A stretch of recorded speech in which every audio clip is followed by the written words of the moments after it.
welcome to the show. Thanks for calling in. What's good? What's good? What's good? You already know. Yeah. How's the tour going? The tour we ended it in Quebec City. We ended it maybe like a day ago. And the tour was fabulous. The tour was great. I always got love for Canada, like on some serious shit. Like I got mad love for Canada. You know what I'm talking about? So every city we went to was impacted, had a lot of energy. The fans was more than pleased of the show. So we just can't wait to get back up there for the Blackout 3 album, Red and Meth. Yeah, when that's dropping in September or October, you said, right?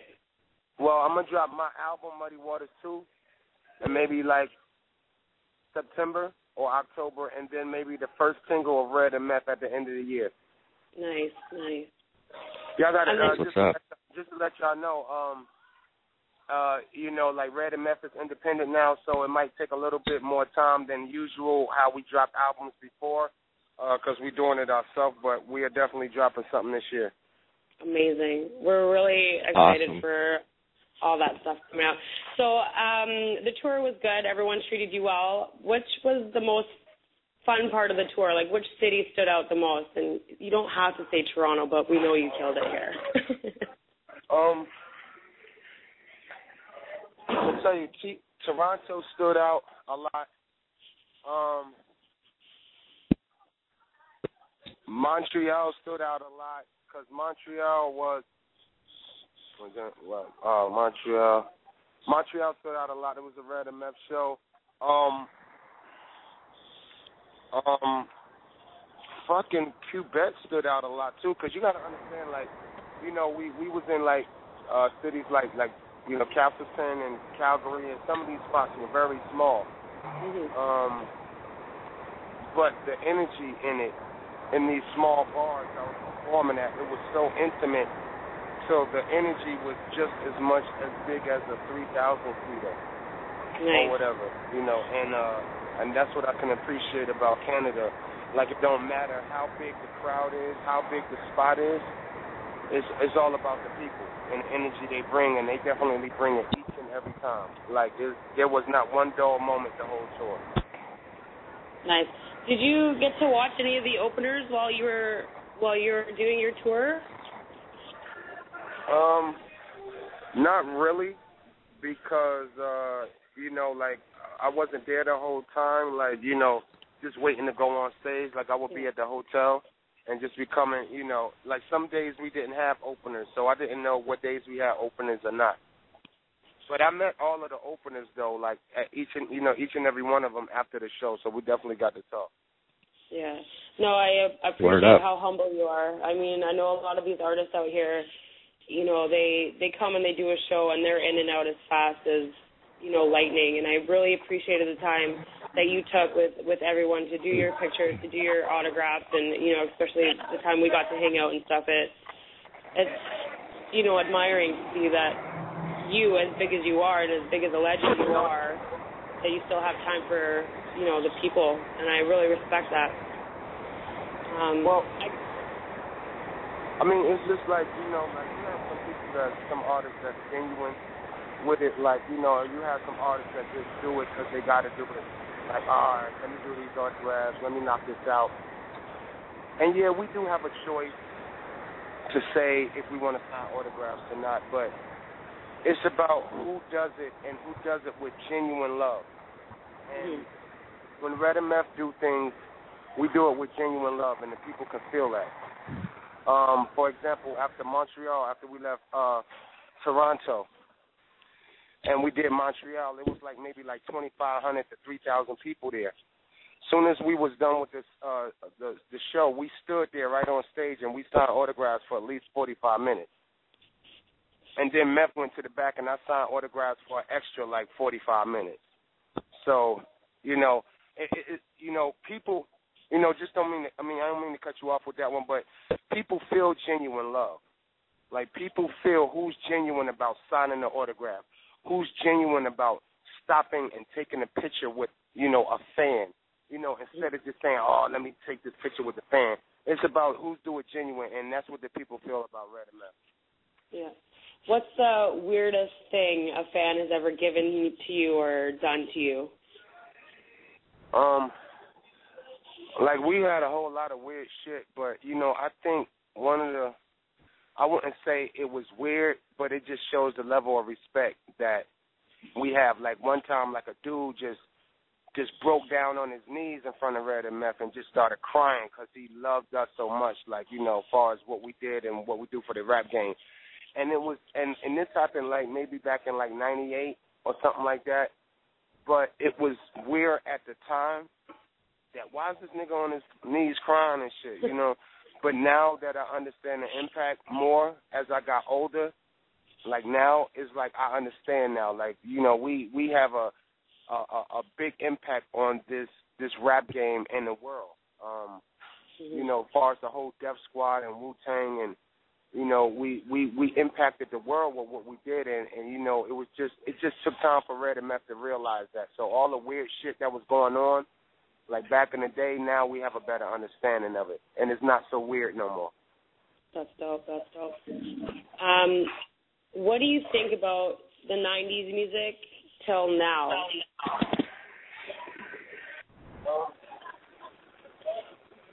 I think,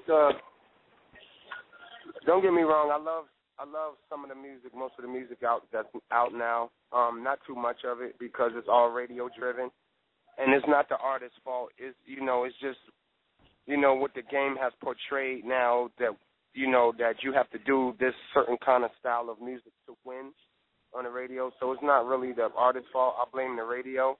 But the only thing that I can see from now into the 90s when I came up is the lack of respect for the word quote unquote hip hop. Do we really know what hip hop is? Do we know what genre of music hip hop is? A lot of it is just music. It's just pretty ass R&B pop music, but it has mixed up in the hip hop lane. I think the lack of respect for the name hip hop has gone. I think the lack of respect of what we respected hip hop on is gone.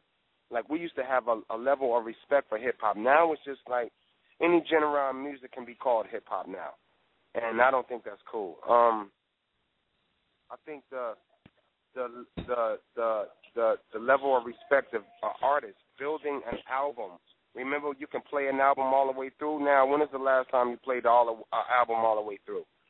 The last album I played all the way through was Kendrick Lamar, and J. Cole joint too. It's a couple of dudes that's still doing it out there and that respect the game, but it's not too many for the overall public to say, wow, okay, I like the new hip-hop generation. I love what they're doing. You can ask anybody, hands down, and from our era, when we was doing the music, everyone was happy. Mm-hmm. Everyone was satisfied. The radios were satisfied. They got music in the 90s. I mean, come on, you heard us in the 90s. We was all over. No one had a sour face about the music we was putting out. Now you can ask anybody. You can even ask the new audience, the young audience, think about the new music, and they're not happy with it. So my thing is, I don't know. Let's restore that happiness in music. What the people are not happy about, and that's the difference between now and when I came out, is the lack of respect for the name of hip hop. Wow, couldn't have said it any better myself. So who are you listening to these days? Like, what's in your iPod or your iPhone? Wow.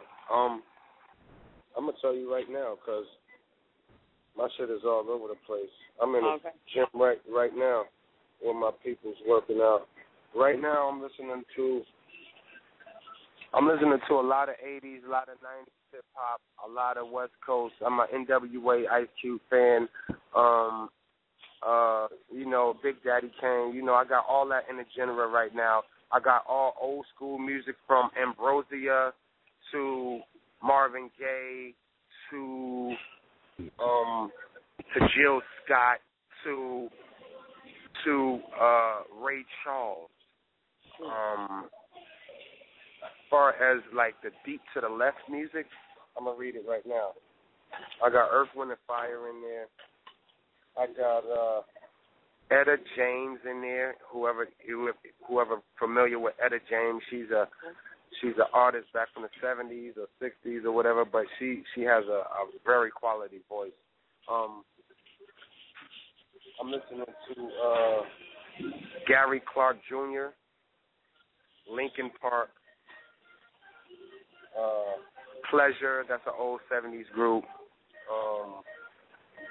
I'm listening to Wings. I'm listening to 10cc, Dread Holiday. I'm listening to Sting, It's Probably Me. You know it's probably me.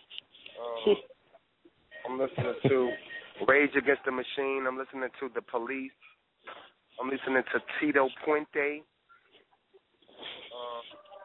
The list goes on. Yeah, I'm listening to Madonna, Lakeside. I'm listening to Enigma. Anybody familiar with Enigma? These names I just rolled off, if you're a music lover and you kind of know all kind of genres of music, these names would be shocking to you, like, wow, what is Redman doing listening to that? But, you know, what happened is that the way hip hop is now, and there's not too much shit that's being played on the radio I found myself surfing through the iTunes and listening and finding artists that I didn't get to listen to or that I just been missing. And I've been exploring a lot of new artists. Like for the past year and a half or so, I came up on a dude named Gennaro Jarrell. Yeah, that's what my next question was. My next question is, who should we be looking out for? You should be. I don't know. You know what? As many artists come out, it's hard to just pinpoint one person to look out for. Mm-hmm. But like right now, like I say, man, I listen to Schoolboy Q from Kendrick Lamar camp. You should look out for him, man. His album is dope as hell. It's out. If you got that Kendrick Lamar album, I think you love that Schoolboy Q album as well. And also Kendrick Lamar Crew. I think they dope. You should look out for Gunplay from MMG Group, Rick Ross Group. You got Meek Mills, you got Rick Ross, you got the whole camp. But Gunplay is one of those dudes in that camp that slept on, that he be spitting. And you should look out for him. J. Cole, you already know. And just, I don't know, man. I would say for fans to browse. There's a lot of music out there that you don't know about. Like, for example, if you like that, Q-Tip or that, that neo soul kind of hip hop, you should check that dude Gennaro Jarrell, Jnairo, something like that, Jarrell. I guarantee a lot of people are not up on his music, but he came out with music like maybe in 2003 or 2004. So, check out Gennaro Jarrell. And then what I like about iTunes is what they allowed you to do is when you check out a genre of music, they have other genres under that. It'll also say, and this is what people brought to listen to under that album. So it'll line you up with other genres of music that's fitting that music you like. So look under the artist on iTunes, and you'll see where it say, this is what other people bought, or also people bought this, comparing to the album you listen to. And that's how I find most of my artists. Amazing. Oh. All right, no, that's what it is. All right, man, no, get it through. Get it through, though. See, a couple more questions. I know Designer wants to ask you a question. Yeah, I know you're into the battle rap scene a little bit. I just wanted to know who your top 5 battlers are right now.